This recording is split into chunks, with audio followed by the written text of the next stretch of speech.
ఐక్యత కలిగి నివసించుట ఎంత మేలు. దేవుడి దృష్టికి ఎలా ఉందంట? అది మనోహరంగా ఉంది.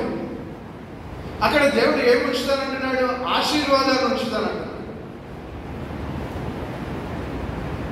కాబట్టి మన జీవితాల్లో కూడా ఇటువంటి ఐక్యతను, ఇటువంటి ప్రేమను మనం కలిగి ఉండాలి. నేను అనుకుంటాను, యేసుప్రభుని అంగీకరించగానే వెంటనే ఐక్యత వచ్చేది, వెంటనే ప్రేమించడం వచ్చేది. It's a daily process. నువ్వు ఆయన పాదాలను పట్టుకునేది, ఆయన దగ్గర కూర్చునే కొద్దీ దీంట్లో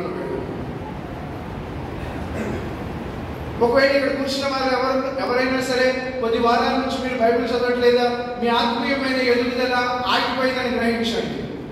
ఇక్కడ కూర్చున్న వారిలో ఎవరైనా ప్రార్థన చేయట్లేదా, మీ ఆత్మీయమైన ఎదుగుదల ఆగిపోయిందని గ్రహించండి.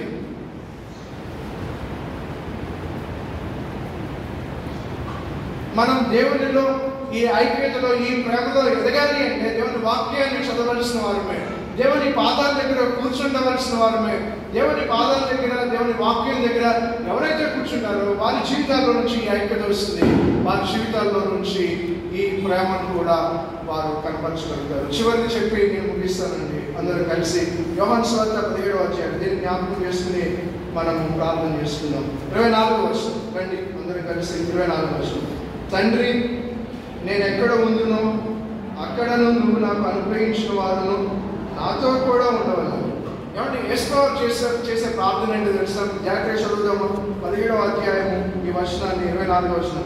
తండ్రి, నేను ఎక్కడ ఉందునో అక్కడ నీవును నాకు అనుగ్రహించిన వారును నాతో కూడా ఉండవలనని, నీవు నాకు అనుగ్రహించిన నా మహిమను వారు చూడవలనని కోరుచున్నాను. యేసుప్రభు దేని గురించి ప్రార్థన చేస్తా ఉన్నారు అంటే, ఇక్కడ మనం చివరిగా ఏ స్థలంలోనైతే ఉండబోతున్నామో, ఎవరితోనైతే ఉండబోతున్నామో దాని గురించి ఇక్కడ ప్రార్థన చేస్తా ఉన్నారు.